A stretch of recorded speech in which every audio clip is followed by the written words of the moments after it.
para aquellos, aunque la verdad es un seminario, estamos aquí pues casi en petit comité, todos y todas nos conocemos, pero hay algunos estudiantes, doctorandos de Sevilla que no han tenido todavía la oportunidad de coincidir con María Inés Tato.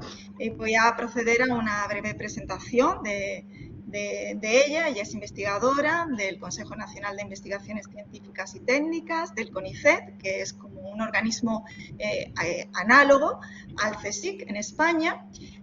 Tiene sede en el Instituto de Historia Argentina y Americana, el Instituto Dr. Emilio Ravignani. Desde allí, precisamente, es donde ella ha puesto en marcha en los últimos años una serie de iniciativas muy importantes y que han tenido además mucho impacto no solamente en el ámbito historiográfico argentino, sino internacional, como la creación del Grupo de Estudios Históricos sobre la Guerra, que tiene sede, si no me equivoco, también allí en el instituto. La revista Historia y Guerra, que acaba de empezar, lleva ya, si no me equivoco, son dos años y de una manera además muy prometedora. Es además docente, profesora en la Universidad de Buenos Aires, también en la Facultad del Ejército, de la Universidad de la Defensa Nacional y colabora en distintos programas de formación superior en otras universidades en Argentina. Es la principal referencia historiográfica en torno a la Primera Guerra Mundial, el estudio de Argentina en la Primera Guerra Mundial, y creo aquí que no me dejo llevar por mi aprecio personal si digo que incluso en el ámbito latinoamericano, la Primera Guerra Mundial y América Latina. Además, desde unos parámetros historiográficos que han renovado muchísimo el modo en el que se ha estudiado la Primera Guerra Mundial y de nuevo no solamente en el ámbito americano, latinoamericano, sino yo diría transnacional, internacional, desde aproximaciones y culturales. Tiene además un reconocimiento no solamente en el ámbito argentino, sino, como decía, internacional. Ella forma parte del Comité Científico del Centro de Investigación del Historial de la Grande Guerre en torno al Memorial de Perón en Francia. Sus investigaciones, además más recientes, están introduciendo innovadores en el estudio de la guerra, aplicados, por ejemplo, al conflicto de las Malvinas, a la cuestión de las Malvinas y a la guerra que tuvo lugar a principios de los 80, en el 82. A la recepción también del nazismo en Argentina, y ahí ya se está moviendo, ¿no? Y creando una serie de interpretaciones en torno a lo que es el ciclo de las grandes guerras en el ámbito latinoamericano. Los últimos años ha producido muchísimo, me voy a limitar a decir algunos títulos de los últimos 5 o 6 años. La trinchera austral, la sociedad argentina ante la Primera Guerra Mundial, de 2017. La Gran Guerra en América Latina, una historia conectada, de 2018. Guerras del siglo XX, experiencias y representaciones en perspectiva global, de 2019. La cuestión Malvinas, la Argentina del siglo XX, una historia social y cultural, en 2020. Luego, además, es coordinadora, junto con otros 2 colegas, de un volumen que yo creo que es un volumen en gran medida seminal respecto a lo que es el estudio de la Primera Guerra Mundial y la revisión de los conceptos de centro y periferia, que es The Global First World War, African, East Asian, Latin American and Iberian Mediators, 2021, publicado por Routledge.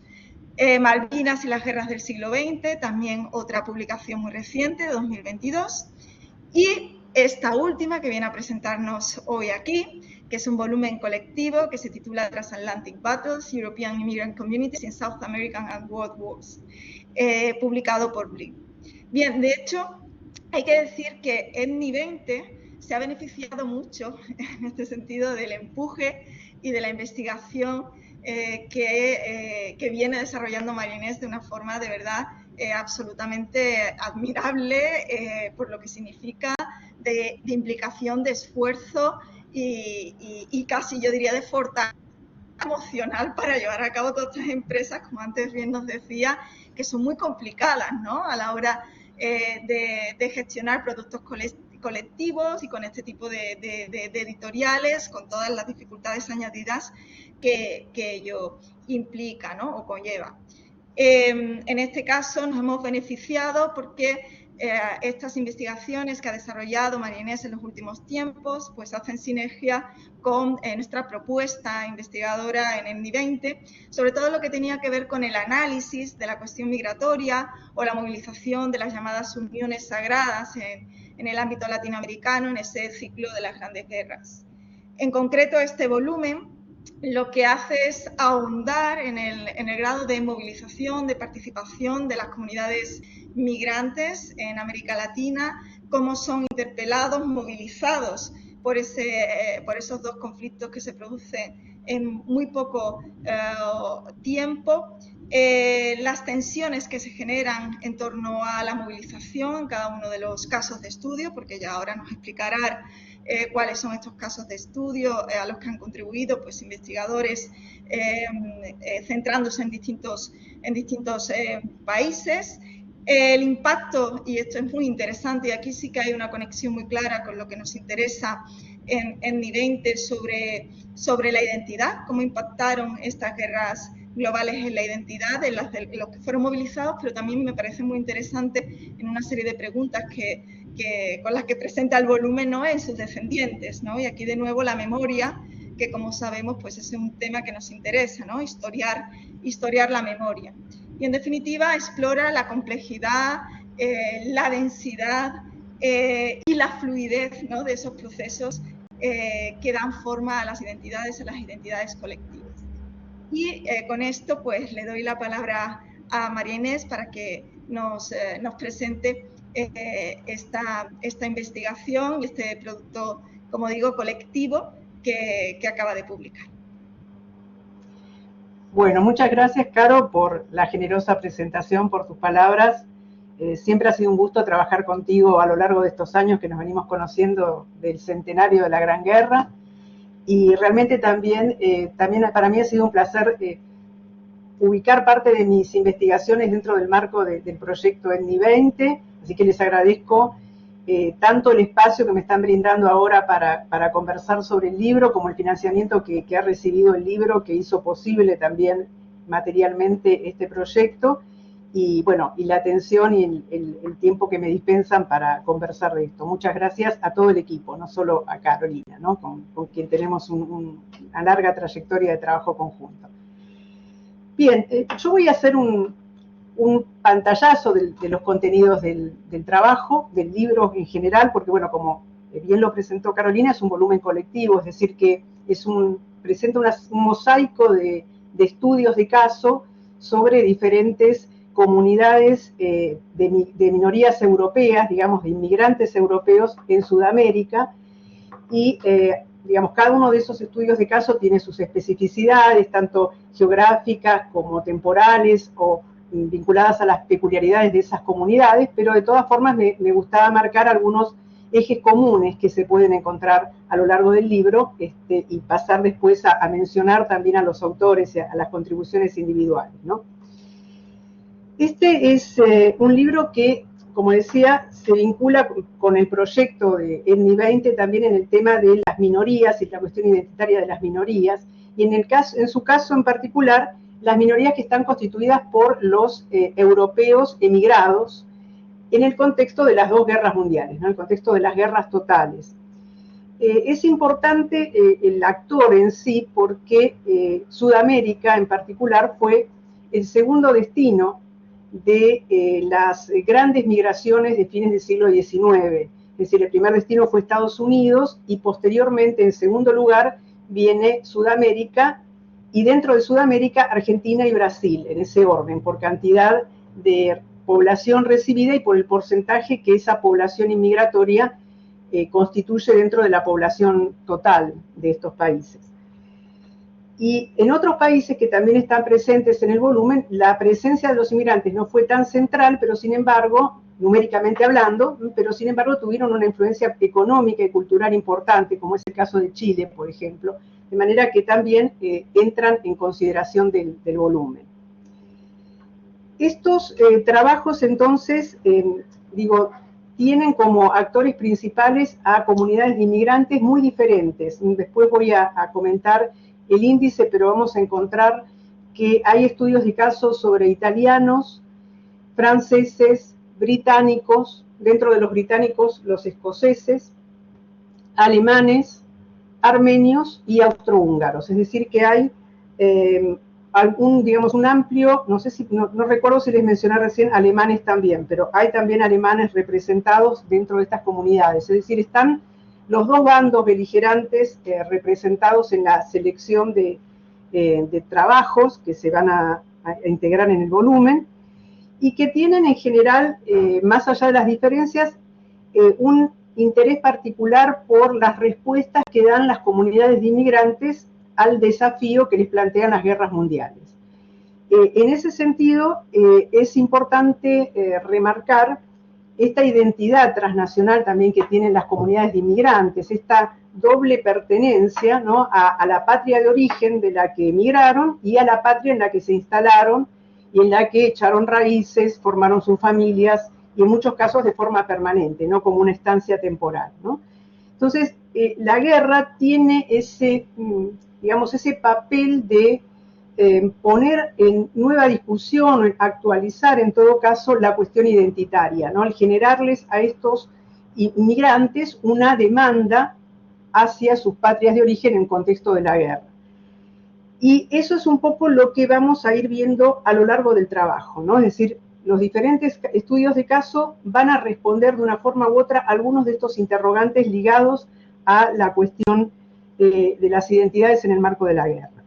Por eso el libro es como que también se nutre de diferentes corrientes o campos de estudio, ¿no? Por un lado, es la historia de la guerra desde una perspectiva social o desde una perspectiva cultural, pero también los estudios migratorios, los estudios sobre nacionalismo y etnicidad, los trabajos ligados a la historia global, ¿no?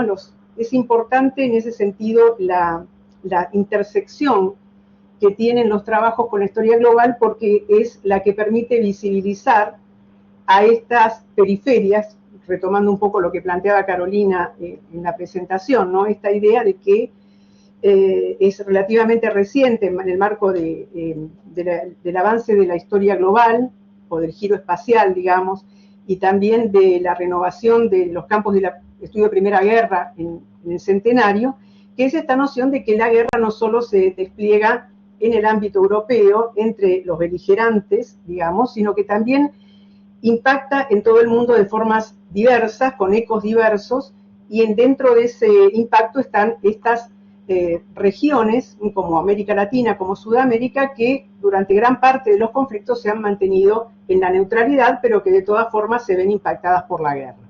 Entonces, eso me parece que es uno de los temas que ha hecho posible que esta temática se vaya instalando, ¿no? Digo porque los estudios migratorios, por ejemplo, en América Latina han tenido una larga trayectoria, ya tienen décadas de gran desarrollo y de muchos aportes centrales a la historiografía, pero en muchos casos no hay interés en conectarlo, por lo menos no hubo interés en conectarlo con la cuestión de la guerra.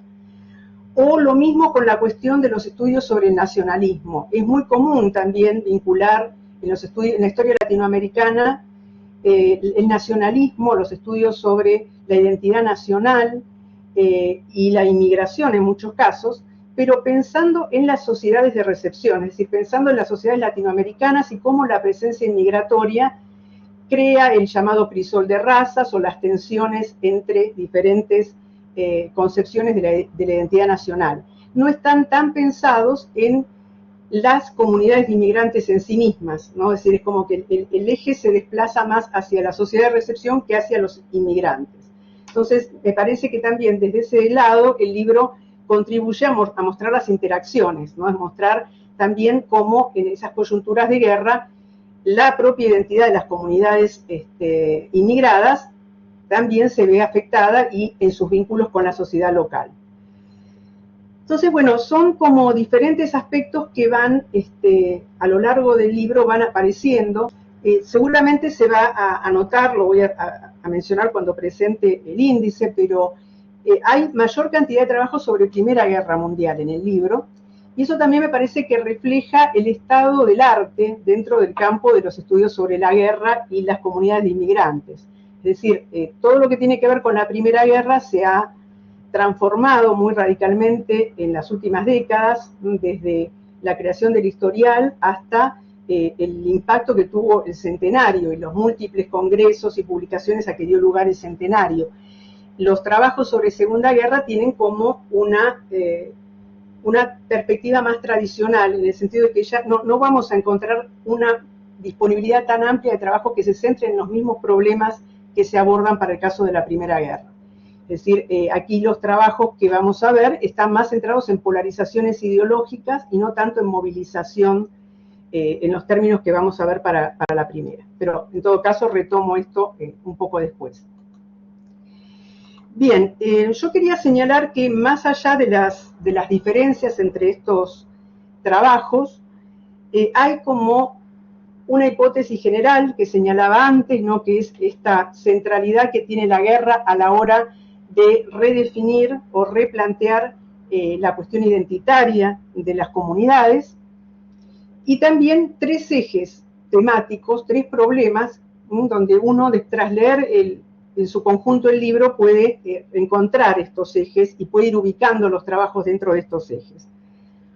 Uno es la cuestión de la movilización. Entonces, ahí tenemos varios trabajos que se enfocan específicamente en esto, ¿no? Es decir, diferentes modalidades de movilización. Por un lado está la movilización militar, es decir, vemos lo que es el reclutamiento de los reservistas o de voluntarios para ir a servir en la guerra. Entonces, es uno de los, digamos, de las modalidades que adopta la movilización. Otra de las modalidades tiene que ver con la economía. Si vamos a ver varios de los trabajos que se ocupan de, por ejemplo, lo que es juntar fondos, juntar dinero o especies, en algunos casos, para enviar a la madre patria, ¿no? Es decir, para contribuir a los fondos patrióticos que se crean en los estados en guerra, o para, digamos, suscribir o adherir a los empréstitos estatales que se lanzan para mantener la guerra, o incluso en lo que es la aplicación de la guerra económica a nivel local, con las listas negras aliadas, ¿no? Entonces, eso nos muestra diferentes dimensiones de la movilización de las comunidades de inmigrantes en América Latina. Y es uno de los ejes que recorren muchos de los trabajos. Esto aparece mencionado en varios de los trabajos. Por otro lado está un segundo eje, que es la relación de estas comunidades de inmigrantes con la sociedad local, con la sociedad de recepción. Acá hay varias cuestiones que se ligan a este tema principal, y por un lado tienen que ver, por ejemplo, con el hecho de que, como les señalaba antes, los estados sudamericanos pasaron la mayor parte de la guerra con una política neutralista. En el caso de la Primera Guerra, en 1917 hay como un punto de inflexión y muchos de los estados sudamericanos rompen relaciones con los imperios centrales, o incluso, como el caso de Brasil, le declaran la guerra. En el caso de la Segunda Guerra Mundial, vamos a encontrar que ese punto de inflexión se da en 1942, cuando ocurre lo mismo, ¿no? Ese cambio, ese viraje en el posicionamiento de los estados sudamericanos. Entonces, con esto digo, durante la etapa de neutralidad, estas comunidades tuvieron amplia libertad, márgenes bastante amplios, sobre todo en el caso de la Primera Guerra, para desarrollar su movilización, para desplegarla, por más que, digamos, no estuvieran en el seno de una sociedad neutral, de un estado neutral, perdón, no es lo mismo que la sociedad.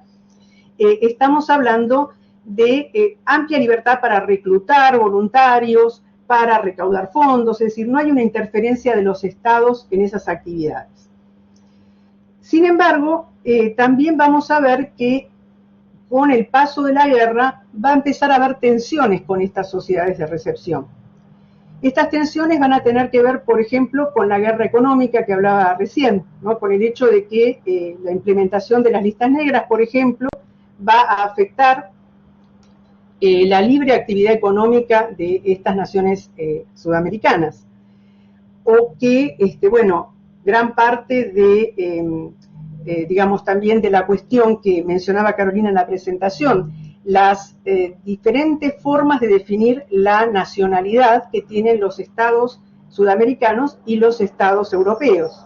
Es decir, el conflicto entre el ius soli y el ius sanguinis, ¿no? Es decir, cómo para los europeos los descendientes de sus emigrados son considerados también de la nacionalidad de esos estados europeos, y cómo para los estados sudamericanos importa el lugar de nacimiento, ¿no? Entonces, en consecuencia, se los va a considerar nativos, ¿no?, de Sudamérica. Y esto va a generar una doble imposición en muchos casos, la obligación de esa segunda generación de europeos nacidos en suelo americano de prestar el servicio militar obligatorio y al mismo tiempo de ser convocados para ir a la guerra. Entonces, este es un punto de tensión, de fricción que se da con las sociedades locales. Y otra cuestión que va más allá de esto, de lo jurídico, también tiene que ver con el grado de integración a la sociedad local. Es decir, lo que vamos a notar también en la respuesta de muchas comunidades a la convocatoria que hacen sus estados de origen, es que esa respuesta va a depender del grado de integración que tengan con la sociedad de recepción. Es decir, en muchos casos, como hablábamos antes de esta doble identidad que tienen, bueno, hay comunidades en las que se le va a dar más peso a esa comunidad formada en la diáspora que a la comunidad de origen. Y esto lo podemos ver en algunas opciones de ciertas comunidades, ¿no? Algunas comunidades que, por ejemplo, privilegian la movilización económica a la militar, o que privilegian, digamos, la contribución material a los fondos patrióticos de sus estados de origen, mientras que otras comunidades privilegian el sostenimiento de la comunidad local en el marco de la guerra, es decir, colaborar con las familias de los reservistas movilizados, o con, en el caso de las comunidades de los imperios centrales en la Gran Guerra, con el sostenimiento de todos aquellos miembros de la comunidad que son despedidos de empresas aliadas por su nacionalidad. Es decir, hay como diferentes prioridades que muestran que la integración a la sociedad local y por ende la identidad particular que desarrollan estas comunidades incide también en la respuesta a la movilización. Y un tercer gran eje que cubre el libro, que recorre el libro, tiene que ver con las cuestiones internas a la comunidad, las tensiones que se dan de manera, digamos, constante, que vienen en muchos casos de antes de la guerra, pero que se acentúan durante la guerra, y que también condicionan la respuesta de las comunidades. Es decir, uno lo que puede encontrar, analizando los diferentes casos, es que en algunas ocasiones podemos señalar en líneas generales que ha habido una respuesta muy positiva de la mayoría de las comunidades a la movilización decretada por sus estados, en términos materiales o en términos militares o culturales.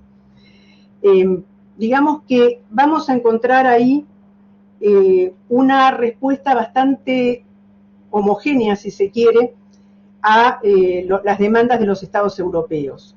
Es decir, prima esta idea de unión sagrada, se va a tomar en cuenta la idea de unidad, de cohesión frente a la coyuntura de la guerra, y entonces en líneas generales podemos decir que los estados europeos van a tener una respuesta positiva a sus demandas, con variaciones según cada comunidad, también eso es importante marcarlo. Pero en otros casos lo que vamos a ver es que la guerra rompe con esa unidad, con esa cohesión interna. Entonces vamos a ver que hay minorías dentro de esas comunidades migratorias que tienen proyectos diferentes a nivel estatal, que tienen identidades alternativas a la propiciada por el nacionalismo estatal de sus países de origen, y que encuentran en la guerra un lugar, una oportunidad para, digamos, renegociar su estatus, para obtener concesiones o incluso para buscar la autonomía respecto de sus estados de origen. Entonces, encontramos que la guerra puede ser una catalizadora de conflictos, ¿no? Puede ser llevar tanto a la unidad, aunque sea temporal, de esa comunidad, como al quiebre de esas comunidades. Y eso lo vamos a ver en el caso de algunos de las comunidades analizadas en el libro, ¿no? Es decir, lo que encontramos en líneas generales es una complejidad intrínseca de las comunidades de inmigrantes, ¿no? Es decir, el hecho de que tanto étnica como cultural, como en términos de confesionales o en términos geográficos, ¿no? Tienen una serie de fisuras internas preexistentes, ¿no? Que muestran que en coyunturas de guerra, bueno, puede llegar a ser más compleja la respuesta a la movilización de lo que uno esperaría simplemente a simple vista, ¿no? Entonces, me parece que eso es uno de los temas que surge de manera importante de la lectura del libro. Yo voy a comentarles muy brevemente el índice, ¿no? Mencionar a los autores, no quiero olvidarme de nadie, así que por eso voy a darle una mirada al índice y a mencionar brevemente de qué trata cada capítulo, cómo aparecen algunos de estos problemas generales que señalaba. Y después, por supuesto, quedo abierta a explayarme sobre algunos de los aspectos que he mencionado brevemente en esta presentación. El libro cuenta, bueno, con una introducción a mi cargo en la que presento el enfoque y los problemas principales a trabajar, las preguntas que Carolina señalaba que son las que motivan o movilizan el libro, ¿no? que tienen que ver justamente con cómo fue la participación de estas comunidades en el esfuerzo bélico, los dilemas y las tensiones internas que crea la movilización, el impacto que tiene la guerra sobre las identidades de las comunidades de europeos y sus descendientes en Sudamérica, los efectos que tiene la guerra sobre el vínculo de estas comunidades con las patrias de adopción, y alguna comparación, aunque no exhaustiva, de las similitudes y de las diferencias en las respuestas de las comunidades. En ese sentido es interesante marcar que hay como un repertorio común de respuestas a la guerra, pero varía la intensidad de esas respuestas o varían, como señalaba antes, las prioridades que le da cada comunidad a esas respuestas. Entonces, más allá de esa introducción que está a mi cargo, vamos a contar en el libro con un capítulo de Stefan Rinke, que se centra en la movilización, justamente en el concepto de movilización en términos económicos, militares y también culturales, es decir, en el despliegue de propaganda, en la instalación de la guerra como un tema en la agenda de las sociedades sudamericanas por parte de las comunidades. Él trabaja varias comunidades y se refiere a Latinoamérica en general, pero en particular al caso de Brasil y de Argentina, ¿no? De los dos países que, como les señalaba antes, tienen mayor presencia y proporción de inmigrantes en su población. Después, el segundo capítulo, a cargo de Hernán Díaz, se centra en los franceses de la capital de Argentina durante la Gran Guerra, y allí se trabajan varias de las cuestiones que mencionaba antes, las diferentes formas de movilización que tiene la comunidad, y también las tensiones internas, no solo de las generaciones, las diferentes generaciones, la primera y la segunda generación de franceses de la Argentina, sino también que Hernán Díaz muestra ahí las tensiones que se dan, diríamos, o las divergencias entre los intereses del Estado francés representado por las autoridades consulares y los intereses diarios, cotidianos, de la comunidad francesa en la diáspora. Entonces hay como una divergencia, una tensión que se hace presente durante la guerra y que, digamos, no deja de ser un problema a la hora de gestionar la movilización. Luego tenemos un capítulo de Juan Luis Carrellán Ruiz, que se ocupa del caso de Chile y de tres comunidades, que son la alemana, la británica y la francesa. Él muestra también, como señalaba antes, estas actitudes comunes frente al llamado de la movilización, pero también las diferencias que se pueden percibir entre la respuesta que da cada una de esas comunidades. Luego viene el capítulo de Milagros Martínez Flener, que también está centrado en Chile, aunque también tiene referencias a Perú y a Bolivia, y se ocupa de los austrohúngaros, y ahí aparece muy claramente el efecto disruptivo de la guerra dentro de las comunidades de inmigrantes, porque efectivamente Martínez Flener muestra justamente la actitud de desapego que tienen los yugoslavos dentro de la comunidad austrohúngara frente al llamado a la movilización, y cómo incluso colaboran con el bando aliado, en muchos casos como voluntarios en términos militares, para justamente lograr impulsar su propio proyecto identitario y de independencia frente al Imperio Austrohúngaro.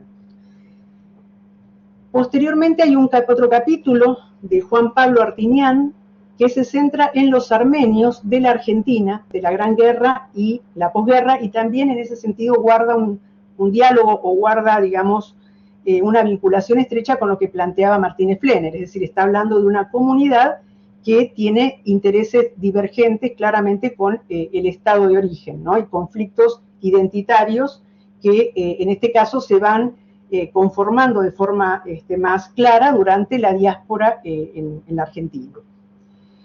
Luego tenemos un capítulo de Norman Fraser Brown que está centrado en un sector del contingente militar británico de Latinoamérica en su conjunto, que son los escoceses.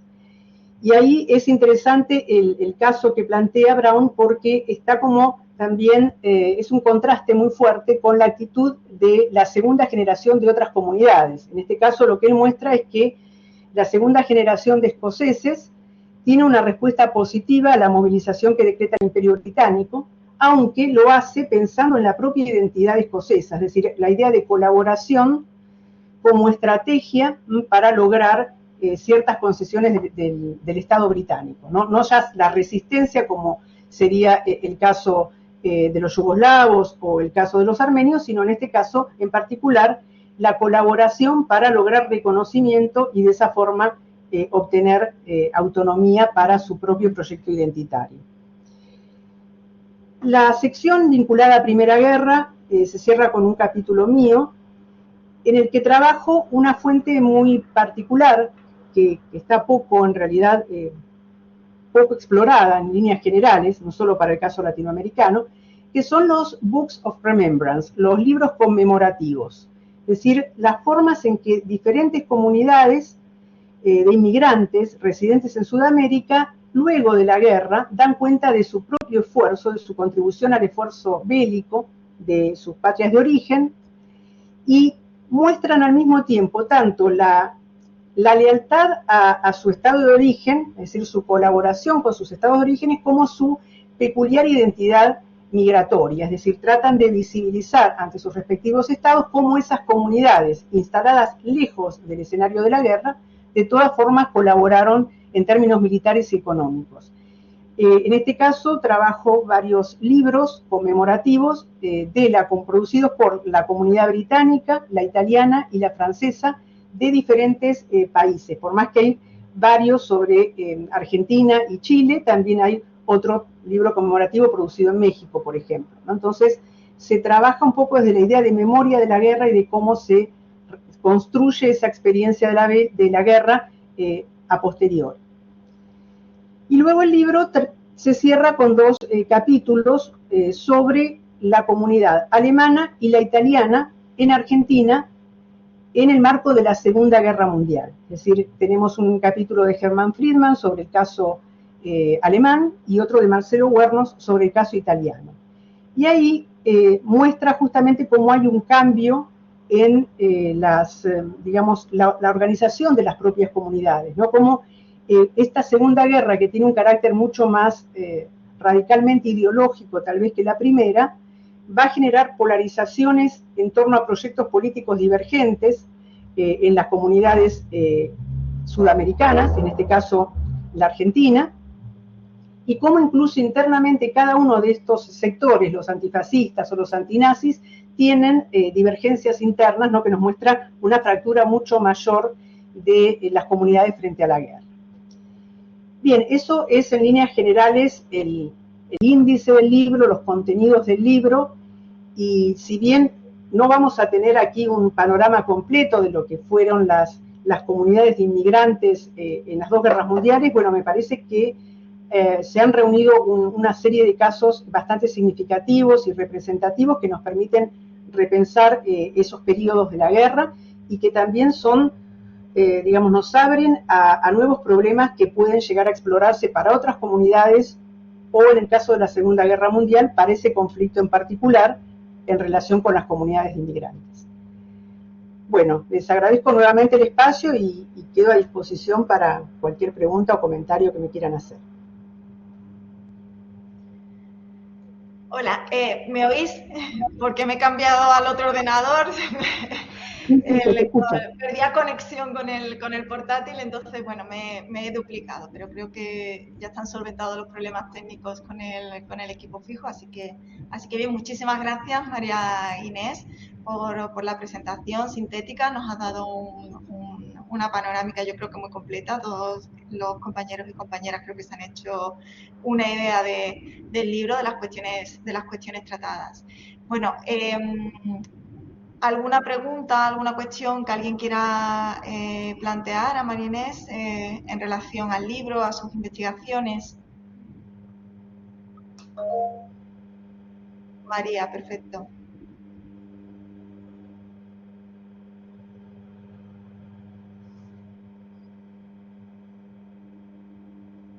María, adelante.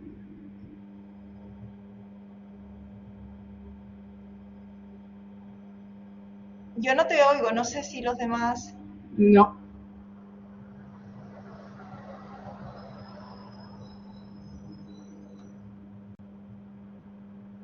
Justo se ha perdido. A ver.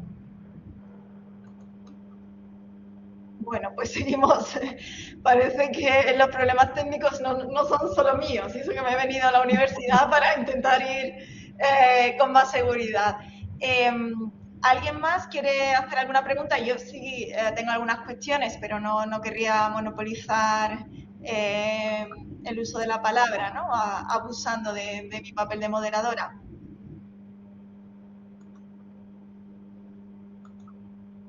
Bueno, mientras vuelve María, bueno, yo conozco el trabajo de María Inés, he tenido también la oportunidad de tener el PDF y reiterar mi felicitación, porque creo que es un esfuerzo muy importante el que se hace.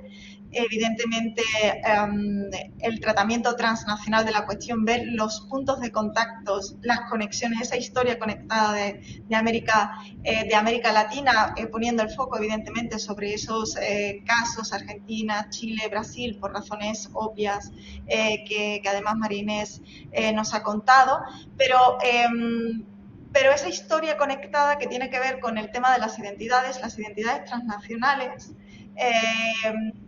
me parece interesante en cuanto a la recuperación de la memoria del primer conflicto mundial en esta región del mundo. Y yo quería preguntarle a María Inés en el sentido en el que esa forma de mirar al pasado por la historiografía más reciente puede estar resignificando esos procesos. Quiero decir, ¿cuáles son esas historias que se han perdido y que creo que sería de interés para aquellos que no están familiarizados entre los asistentes, fundamentalmente de INMI 20 con este tema? ¿Cuáles son esas historias que se han perdido y que trabajos como los tuyos, ya desde la trinchera austral en adelante, poniendo el foco sobre esos impactos locales de estas guerras globales, cuáles son los aspectos que, a tu juicio, crees que son más... no diría más importantes, porque la palabra no es más importante, pero que sí que fueron más significativos entonces, que se perdieron y que ahora se están resignificando gracias a la investigación histórica?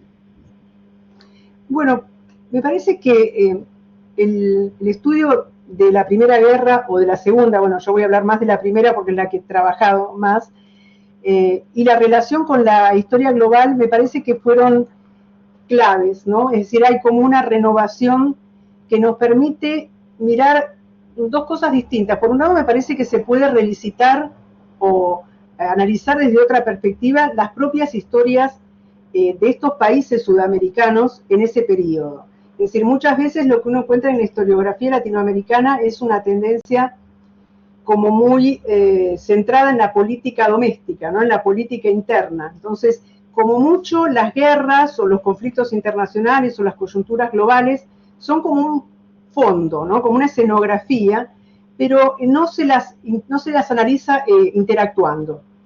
Y me parece que permitir examinar desde el otro ángulo, ¿no? Es decir, poder ver cómo la guerra se articula localmente, nos puede permitir reexaminar muchas de estas cosas. Hay temas que tienen que ver, por ejemplo, con la propia historia económica, ¿no? Es decir, pensar justamente no ya exclusivamente en coyunturas que para América Latina fueron importantes, bueno, para el mundo, como la crisis del 29, sino pensar, bueno, en esas coyunturas específicas de la guerra, ¿qué relación existe entre las políticas económicas que deben adoptar los estados o las crisis económicas o sociales que atraviesan estos estados, digamos, en esa coyuntura? Porque a veces se pierde de vista, como digo, ¿no? Entonces queda más centrada como en políticas de administraciones o de gestiones políticas particulares y no tanto en relación con el contexto general. Es decir, uno puede analizar la conflictividad social o la conflictividad económica, incluso cuestiones de historia política local, que uno puede ver porque la guerra generó polarizaciones también y tomas de partido a nivel local en América Latina, que también se van a vincular con las posiciones que diferentes actores de esas sociedades locales adoptan frente a las guerras, ¿no? Entonces me parece que por ese lado, adoptar ese enfoque de historia global nos permite reexaminar lo que es la historia latinoamericana. Y al mismo tiempo nos permite hacer una contribución al estudio de la historia de la guerra. Y acá volvemos de nuevo con la cuestión esta de las periferias, entre comillas, ¿no? Es decir, nos permite salir de un relato de la guerra que, en el caso de la primera, está muy centrado, obviamente, en los beligerantes y en el frente occidental. Acá nos permite ver la historia global, que en realidad la guerra también se desarrolla en un terreno cultural, económico, no solo militar, ¿no? Que también se da en diferentes partes del planeta, es decir, que no solamente afecta a beligerantes, sino también a neutrales. Entonces también nos permite, si se quiere, tener una mirada más amplia de la historia de la guerra, ¿no? Y tomar distancia también en cierta forma de ese relato más militarista, más tradicional, más vinculado a los factores operacionales, ¿no? Y tomar en cuenta otros factores como los sociales o los culturales y, digamos, las proyecciones que la guerra tiene más allá de su centro, más allá de, digamos, de las centros, de los campos de batalla, propiamente dichos, ¿no? Entonces, eso es un poco la idea que me parece que es la contribución que puede hacer una historia global o transnacional al estudio de estos temas, ¿no? Por eso también un poco mencionabas el libro que escribí ya hace unos años sobre el caso argentino, La trinchera austral. El nombre viene por lo mismo, ¿no? Por la idea de que la guerra se puede también librar en otros campos que no son los campos europeos, sino que se pueden librar en una locación, una latitud tan lejana como es Argentina y en diferentes dimensiones de análisis.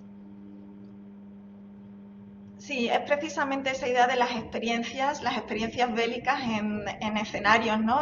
Neutrales y creo que es importante esa mirada que de alguna manera también resignifica lo que supuso, bueno, pues las tensiones internas, los sufrimientos en el caso, pues por ejemplo, de las listas negras en España, en esos distritos periféricos, ¿no? De lo que supone la viabilidad de que una determinada empresa siga adelante o no, y todo ese entramado de intereses que tienen que ver con la guerra, que utilizan la guerra como justificación y que al final terminan afectando de una manera muy directa, muy intensa a la vida de las personas, ¿no?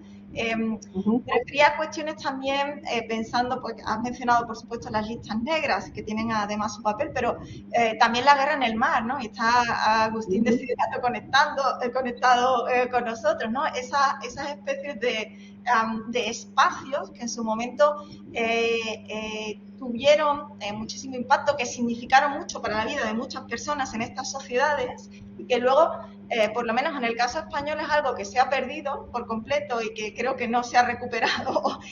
No ha habido trabajos que incidan en la memoria, en esa memoria perdida que en realidad supone rescatar esas experiencias olvidadas, pero En el caso argentino y en el caso, desde luego, latinoamericano, creo que en los últimos años, con toda esa producción que hay detrás, con esas obras que yo he citado, muchas de esas obras lo rescatan, de hecho, en algún aspecto u otro, se está avanzando mucho. Incluso yo creo que ya es muy, a mi modo de ver, como muy significativo la portada del libro, ¿no?, que presentas hoy. Sí, no sé si lo tienes a mano o la busco y te la comparto para los... Sí, compártela, por favor. Claro, yo es que la tengo muy en el ahora... Yo creo que en sí ya para mí era muy significativo. Sí, fue como un nexo con los problemas, ¿no?, que trabaja el libro.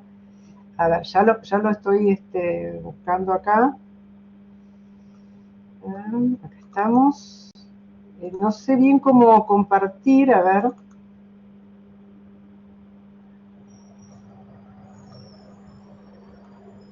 ¿Cómo hacemos para compartir aquí esta plataforma? No estoy familiarizada. No te escucho, está silenciada, Caro. Perdón. Abajo, la columna en la que aparecen los asistentes. Sí, ¿Vale? A ver, Hay sí. pone compartir contenido, es como una especie de cuadradito con una flechita.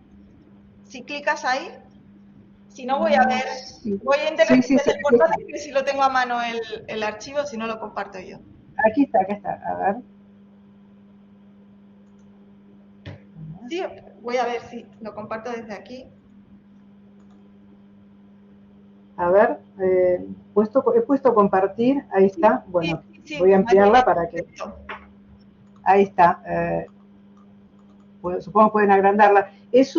Bueno, en realidad es un monumento conmemorativo que se hizo en Argentina después de la guerra.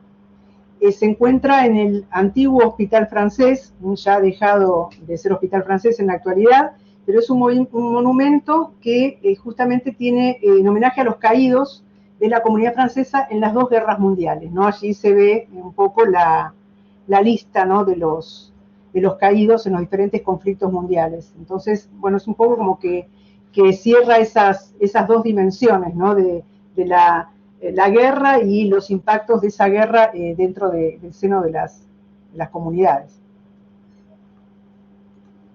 Dejo de compartir ahora. Bueno, precisamente también cuando yo me refería a la memoria en el caso español es que hay una diferencia notable que tiene que ver con las nacionalidades de estas comunidades migrantes, ¿no? Y no solamente la relevancia mayor o menor en términos numéricos, sino también la influencia que tienen en esas sociedades y las interacciones, ¿no? Y cómo se pone en relación la agencia de estos grupos con las propias sociedades en las que residen y en las que, bueno, pues se ven obligados a negociar muchos aspectos que tienen que ver tanto con su inclusión en esas sociedades como con su propia identidad y la manera en la que la sienten, ¿no? No sé si María ha podido volver a conectarse. María, que querías intervenir antes.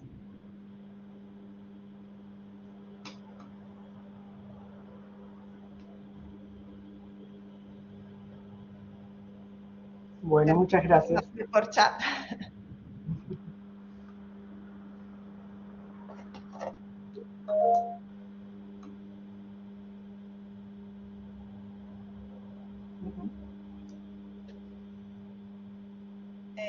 Sí, desde luego son cuestiones, María, que nos interpelan muchísimo en cuanto a las propuestas, a las distintas líneas de investigación que llevamos aquí, ¿no? Una verdadera identidad transatlántica. A ver, María Inés. Y es una pregunta difícil, ¿no? Muy compleja, ¿no?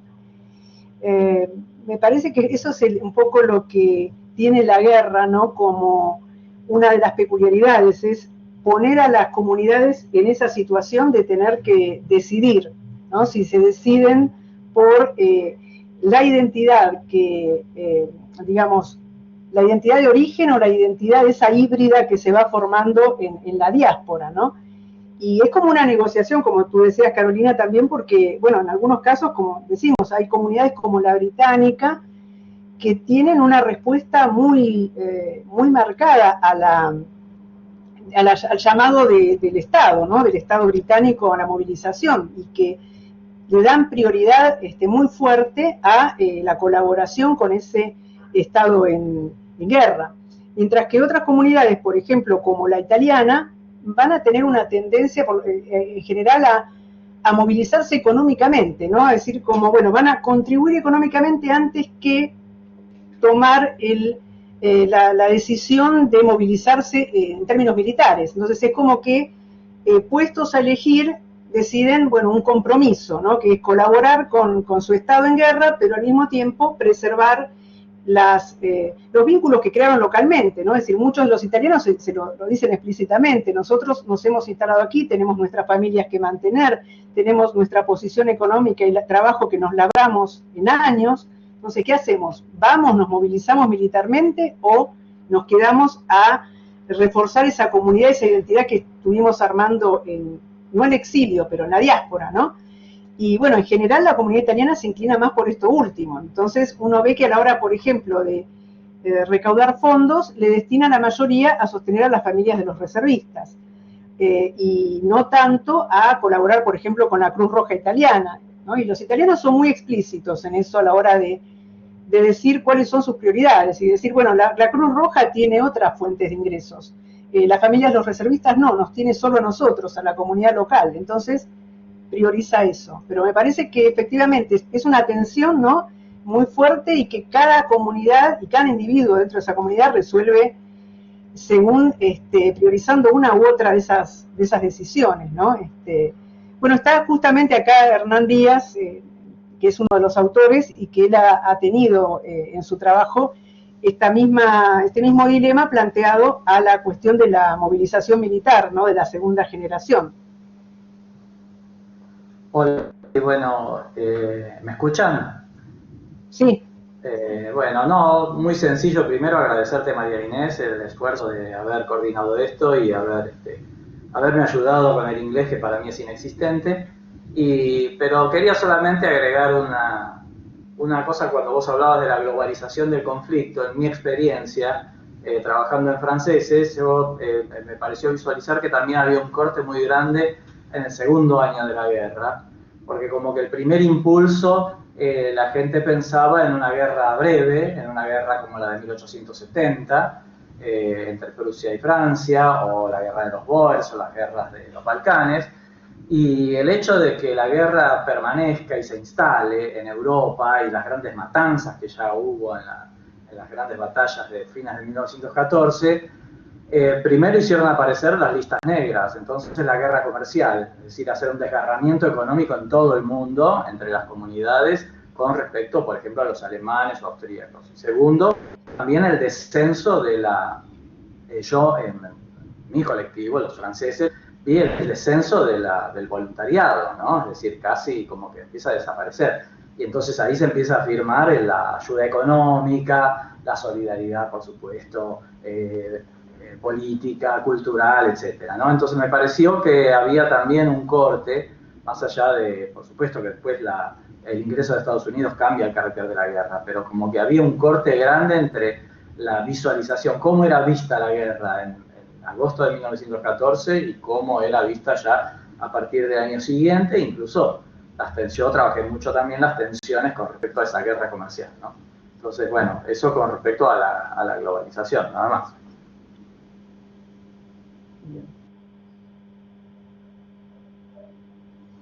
Gracias, Hernán, por la intervención.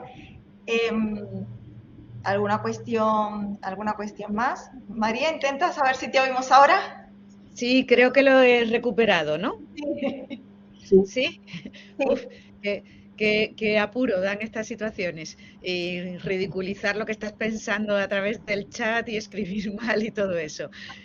Bueno, creo que en parte además porque he perdido a ratos el sonido, aunque no todo el tiempo, Algo de lo que yo quería comentar, Carolina lo ha introducido ya en sus preguntas o en su reflexión, que tiene que ver con las experiencias, y como María Inés me ha respondido, están las comunidades, pero luego están los individuos, se fragmentan las experiencias según las distintas trayectorias biográficas, familiares, etcétera. Entiendo eso, que tiene que ser un sufrimiento identitario importante, ¿no? Ver si uno se acaba sintiendo italiano o francés o de donde sea, o más bien argentino o chileno, o si realmente se puede intentar articular algún puente de una identidad supranacional, que siempre es tan difícil, no digamos ya en un conflicto bélico. Y sí, tengo ganas de verlo en el libro, si habéis recurrido en algún caso a este tipo de enfoques tan micro, que a través de la biografía o de la biografía de una familia se pueda percibir de una forma más vivida cómo ha sido esa, no sé, esa distorsión de la identidad, o ese tener que elegir, o ese quedarse en una tierra de nadie, porque me imagino que habrá muchas respuestas posibles, ¿no? Mucha refracción identitaria.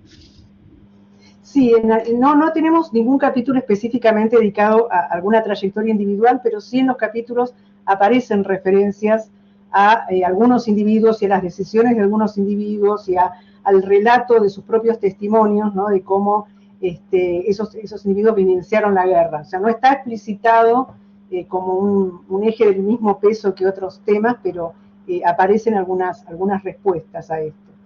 Y sobre lo que decía, sí, me parece que por eso los libros conmemorativos también son interesantes, porque, digo, más allá de que tienen todo un desarrollo de información muy interesante para, en términos cuantitativos, poder tomar en cuenta cuánto se aportó, cuántos hombres fueron o cuántos recursos se recaudaron, también está esta idea de que demostrar es como una decisión muy muy fundada en la necesidad de visibilizar ese esfuerzo, ¿no? De decir, efectivamente, nosotros estamos en una retaguardia de la guerra, estamos lejos de los campos de batalla, pero de todas formas nos movilizamos por nuestra patria, ¿no? Hicimos este aporte, ¿no? Y es una forma muy clara como de no querer quedar atrás, ¿no? Que no se ponga en duda la lealtad a la nación a pesar de la distancia, ¿no? Como diciendo, ni los años que llevamos en la diáspora ni la distancia que nos separa de nuestra patria impiden que nosotros nos sintamos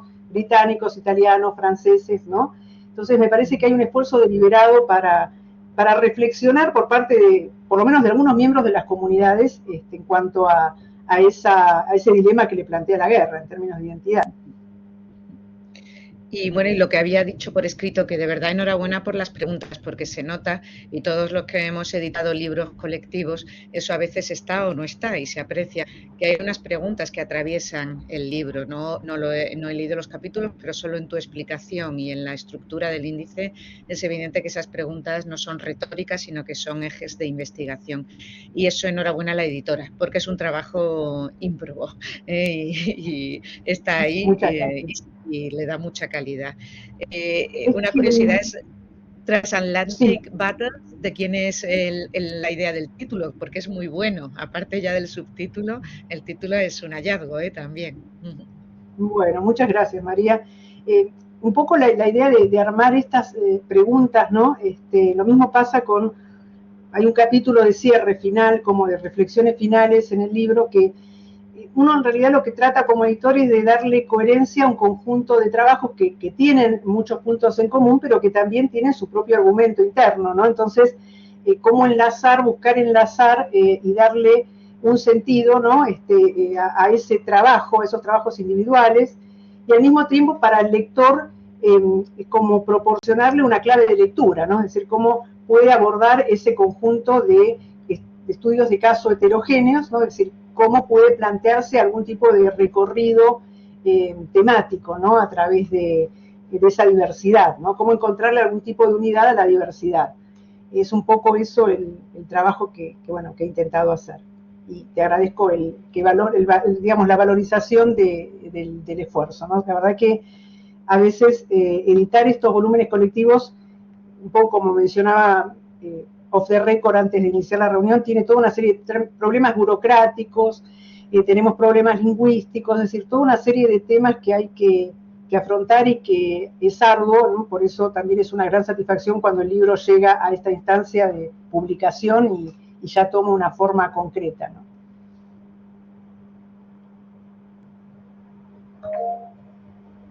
Pablo, adelante.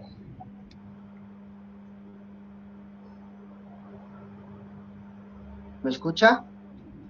Sí. Primero de todo, le quería agradecer por la presentación del libro, que la verdad es muy interesante. Yo no conozco mucho de este tema porque aún no estoy acabando el grado, así que no tengo muchos conocimientos, pero me ha llamado mucho la atención cuando está hablando de la situación de los estados latinoamericanos, sobre todo la Segunda Guerra Mundial, que dice que el año 1942 supuso un punto de inflexión respecto a su posición en la guerra. Y me gustaría saber si eso llegó a afectar en algún caso a la relación de dichos estados con los grupos de inmigrantes europeos que se habían establecido, si había ciertas fricciones o no llegó a suponer ningún problema. Muchas gracias. Bueno, gracias a ti por la pregunta. Sí, lo que encontramos en las dos guerras mundiales vamos a tener ese cambio de posición de los estados latinoamericanos que tiene un impacto sobre las comunidades de inmigrantes, ¿no? Por ejemplo, en el caso de la Primera Guerra, no está trabajado aquí en el libro, pero ya hay estudios de Friedrich Lübke, que hace varios años ha trabajado sobre eso. Por ejemplo, en el momento en el que Brasil entra en guerra en 1917, hay toda una restricción muy fuerte de las actividades de la comunidad alemana, sobre todo pensando en el hecho de que la comunidad alemana era muy fuerte en los estados del sur de Brasil, había comunidades muy grandes y muy homogéneas, ¿no? Entonces ese temor a la secesión de los alemanes llevó a políticas muy restrictivas, es decir, la comunidad alemana que hasta ese momento había podido desplegar su movilización libremente, va a convertirse en un enemy alien, ¿no? En un enemigo, y por lo tanto va a ser objeto de toda una serie de medidas de represión, que van desde incautación de bienes hasta la prohibición del uso del alemán en las escuelas étnicas, o, en fin, toda una serie de medidas policiales, ¿no? Restrictivas. Y lo mismo va a ocurrir con la Segunda Guerra Mundial, es decir, en 1942 ya algunos estados rompen relaciones o declaran la guerra al eje, otros lo van a hacer más tardíamente, el caso de Argentina es ya en marzo de 1945, en la víspera, ¿no? Muy tardío, pero incluso en el caso de Argentina, incluso en momentos en los que todavía era neutral, hay una actitud también muy restrictiva hacia ciertas comunidades de inmigrantes.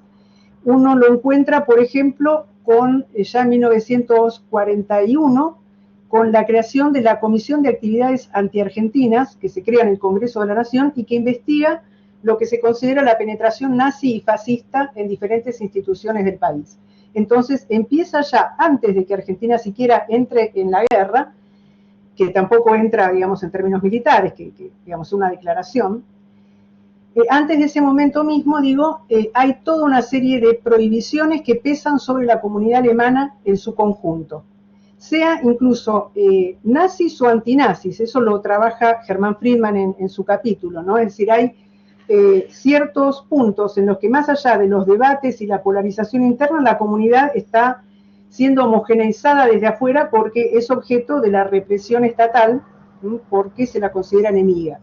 Y en Brasil ocurre lo mismo, ¿no? Es decir, en Brasil ya también la entrada en guerra tempranamente en comparación con Argentina, ¿no? En la Segunda Guerra Mundial, también lleva lo mismo, lleva a la persecución de la comunidad italiana, de la comunidad alemana residentes en el país. Así que sí, efectivamente, esos cambios en la política exterior también impactan en las relaciones que tienen esas comunidades con los estados de adopción, con las sociedades de recepción. Muchísimas gracias, y enhorabuena por el libro. Muchas gracias a ti. Bueno, ¿alguien más quiere intervenir?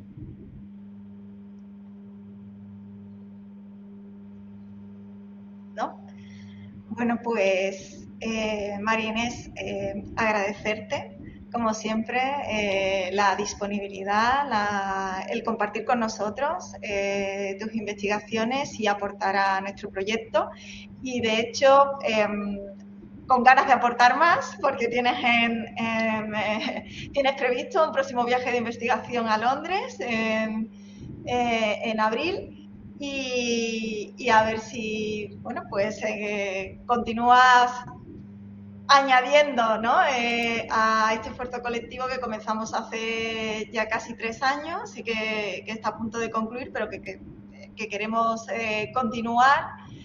Y nada, pues por mi parte agradecer a todos los que os habéis conectado y a los compañeros y compañeras que tenían interés de verdad de estar aquí hoy, que no han podido por incompatibilidad de horarios, pues tendrán a su disposición la grabación. Así que nada, muchas gracias a todos y a todas y en especial a María Inés.